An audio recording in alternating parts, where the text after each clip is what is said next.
Mapagpalang araw po sa ating lahat. Ang aking pong bahagi ngayon ay Exodo, Kabanata 9, talata 1 hanggang 7. Ang ikalimang salot, ang pagkamatay ng mga hayop.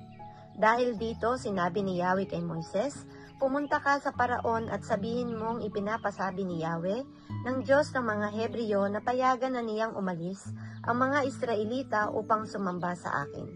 Kapag pinigil pa niya kayo, paparusahan ko ng kakilabot na salot ang kanyang mga hayop, ang mga kabayo, asno, kamelyo, baka, tupa at kambing.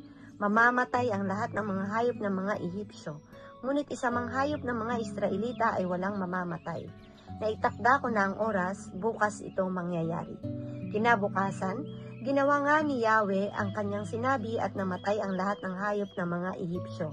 Ngunit kahit isa'y walang namatay sa hayop ng mga Israelita. At nang patignan ng Paraon, wala ngang namatay sa mga hayop ng mga Israelita. Ngunit nagmatigas pa rin ito at ayaw pa rin payagan ang mga Israelita.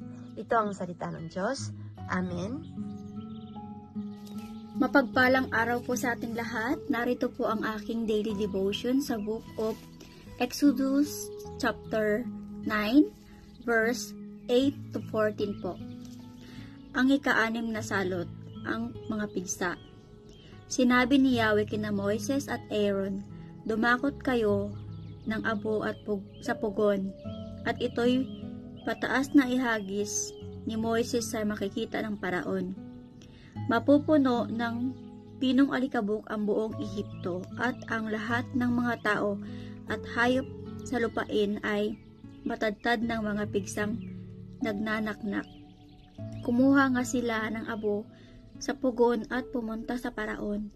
Pagdating doon, mataas na inihagis ni Moises ang abo at natadtad nga ng mga pigsang nagkakaanak ang mga tao at mga hayop sa buong Ehipto. Ang mga salamangkero hindi na nakaharap kay Moises sapagkat sila may tadtad din ng mga pigsang nagnanaknak, samantalang ang Paraon ay pinagmatigas pa rin ni Yahweh. Hindi nito pinansin ang mga Israelita tulad ng sinabi ni Yahweh kay Moises. Ang ika-7 salot, ang malakas na ulan ng yelo. Sinabi ni Yahweh kay Moises, bukas ng umaga pumunta ka sa Paraon, sabihin mong inuutos ko na payagan na niyang sumamba sa akin ang mga Israelita. Kapag hindi pa niya pasiyap pumayag, magpapadala ako ng matinding salot sa kanya, sa kanyang mga tauhan at nasasakupan upang malaman nilang ako'y walang katulad sa buong daigdig.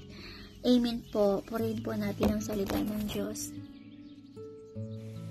Isang mapagpalang araw pong muli sa ating lahat. Akin pong muling ibabahagi sa inyo ang pang-araw-araw kong gawain mula sa salita ng Diyos. Sinasabi po dito sa ika-9 na kabanata ng Exodo, versikulo 15 hanggang 21. Ang ika-7 salot, ang malakas na ulan ng yelo. Kung siya at ang buong bayan ay pinadalhan ko agad ng salot na sakit, sana'y patay na silang lahat. Ngunit hindi ko ginawa iyon upang ipakita sa kanya ang aking kapangyarihan at gayoy maipahayag ang aking pangalan sa buong daigdig. Ngunit hanggang ngayon hinahadlangan pa niya ang aking bayan at ayaw pa rin niyang payagang umalis. Kaya bukas sa ganitong oras, pauulanan ko sila ng malalaking tipak ng yelo na walang kasing lakas sa buong kasaysayan ng Ehipto. Pasilungin mo ang lahat ng tao at isilong ang lahat ng hayop, sapagkat lahat ng bagsakan nito ay mamamatay. Ang ibang tauhan ng Paraon ay natakot sa ipinasabi ni Yahweh, kaya pinasilong nila ang kanilang mga alipin at mga hayop. Ngunit ipinagwalang bahala ito ng iba at inayaan nila sa labas ang kanilang mga alipin at mga hayop. Ito po ang mga salita ng Diyos.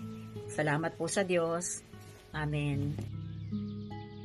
Ang aklat ng Exodus, Kabanata 9, versikulo 22 hanggang 28. Sinabi ni Yahweh kay Moises, iunat mong pataas ang iyong kamay at uulan ng malalaking tipak ng yelo sa buong Ehipto, at babagsak ito sa mga tao at mga hayop na nasa labas pati sa mga halaman. Itinaas nga ni Moises ang kanyang tungkod, gumuhit ang kidlat, dumagundong ang kulog, at umulan ng malalaking tipak ng yelo sa buong Ehipto. Malakas na malakas ang pag-ulan ng malalaking tipak ng yelo at sunod-sunod ang pagkidlat. Ito ang pinakamalakas na pag-ulan ng yelo sa kasaysayan ng Ehipto. Bumagsak ito sa buong Ehipto at namatay ang lahat ng hindi nakasilong, maging tao man o hayop. Nasalanta ang lahat ng mabagsakan, pati ang mga halaman at mga punong kahoy. Ngunit ang Goshen na tinitirhan ng mga Israelita ay hindi naulanan ng yelong ito. Kaya ipinatawag ng Paraon sina Moises at Aaron. Sinabi niya, tinatanggap ko ngayon na nagkasala ako kay Yahweh. Siya ang matuwid at kami ng aking mga kababayan ang mali. Ipanalangin ninyo kami sa kanya sapagkat hirap na kami sa pag-ulan ng malalaking tipak ng yelo at sa malalakas na kulog. Ipinapangako kong kayo papayagan ko ng umalis sa lalong madaling panahon. Ito ang salita ng Diyos. Amen. Our devotion for today is from the book of Exodus chapter 9, verse 29 to 35. At sinabi ni Moises sa kanya, pagkalabas ko sa bayan ay aking ilalahad ang aking mga kamay sa Panginoon at ang mga kulog ay titigil at hindi na magkakaroon pa ng anumang granizo ang iyong maalaman ng iyong lupa ay isang Panginoon. Ngunit tungkol sa iyo at sa iyong mga lingkod ay nalalaman ko na di pa kayo matatakot sa Panginoong Diyos.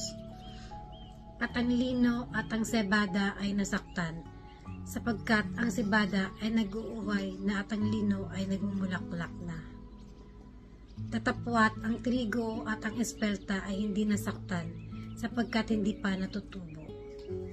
At si Moises ay lumabas sa bayan na galing kay Faraon at inilahad ang kanyang mga kamay sa Panginoon, at ang mga kulog at ang granizo ay tumigil, at ang ulan ay dinalumagpak sa lupa.